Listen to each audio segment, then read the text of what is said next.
గెలుపు కోసం కలిసిపోదాం. కానేమో కాంగ్రెస్ది, లీ ఏమో బీజేపీది, సి ఏమో బీఆర్ఎస్ది. ఈ 3 పార్టీలు కలిసి పోటీ చేస్తా ఉన్నారట. 3 పార్టీలు కలిసే మద్దతు ఇస్తున్నాయట.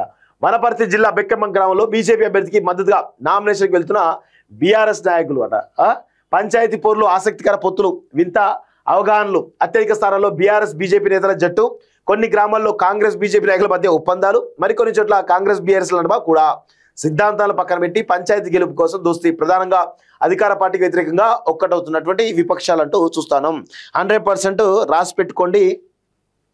రాబోయే రోజుల్లో బీజేపీ బీఆర్ఎస్ ఒక్కటి కాబోతున్నాయి. 100% ఇది వాస్తవం.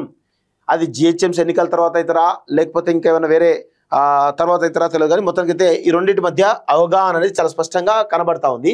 సో ఇక్కడ విషయం ఏంటంటే 2 రకాల ఈక్వేషన్లు ఉంటాయి. భారతీయ జనతా పార్టీ బీజేపీ ఈరోజు అలయన్స్లోకి పోతుందా అనేటువంటి సందేహాలు చాలా బలంగా ఉన్నాయి. సో ఇక్కడ ఎట్లా దీన్ని మనం అనలైజ్ చేయొచ్చు అనేది ఒకసారి చూస్తే, భారతీయ జనతా పార్టీ ఒకసారి గుర్తుపెట్టుకోండి. మీరు పశ్చిమ బెంగాల్ తీసుకోండి, లేకపోతే కర్ణాటక తీసుకోండి, లేకపోతే ఇంకా ఏ రాష్ట్రమైనా తీసుకోండి. సో కొన్ని రాష్ట్రాల విషయంలో ఈరోజు భారతీయ జనతా పార్టీ ఇండివిజువల్గా గెలవాలి అనుకుంటే 100% అక్కడ ఉన్నటువంటి ప్రాంతీయ పార్టీలను బొందబెడుతుంది. ఓకే, ఇండివిజువల్గా గెలిచేటువంటి సత్తా ఉంటే 100% ప్రాంతీయ పార్టీలను బొందబెడుతుంది. ఇది ఒక పాయింట్. ఒకవేళ భారతీయ జనతా పార్టీకి ఇండివిజువల్గా ఈరోజు గెలవలేని పరిస్థితులు ఉన్నప్పుడు 100% బీఆర్ఎస్ బీజేపీ తోటి పొత్తు పోయేటువంటి అవకాశం ఉంటుంది. సో దానికి ఈ పొత్తు విషయంలో చూసినట్లయితే మీరు మహారాష్ట్ర చూడండి, బీహార్ చూడండి, ఇలా చాలా రకాల స్టేట్స్ కూడా పొత్తులో పోతూ ఉంటాయి.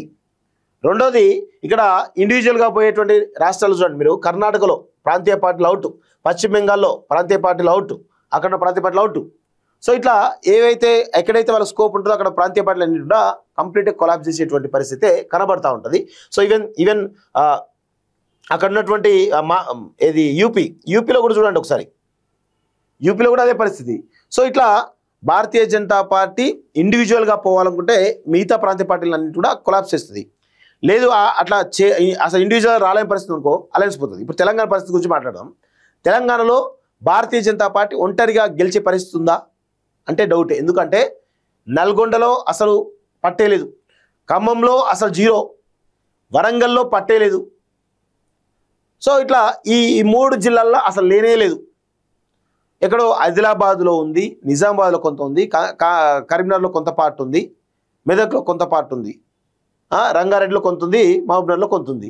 సో అసలు కొన్ని జిల్లాలలో అయితే అసలు కనీసం బీజేపీ ప్రభావం కూడా లేదు. మరి ఇలాంటి పరిస్థితుల్లో బీజేపీ ఏం చేయాలి? ఇండివిజువల్గా అధికారంలోకి వచ్చేటువంటి పరిస్థితి లేదు కాబట్టి 100% అలయన్స్ పోవడానికి అవకాశం ఉంటుంది. సో బీఆర్ఎస్ బీజేపీ అలయన్స్ పోయి జిహెచ్ఎంసీ కైవసం చేసుకునే అవకాశం ఉంది. రేపు వచ్చేటువంటి ఎన్నికల తర్వాత అధికారంలో రావడం కూడా అవకాశం ఉంది. ఇవన్నీ కూడా కనబడతా ఉన్నాయి.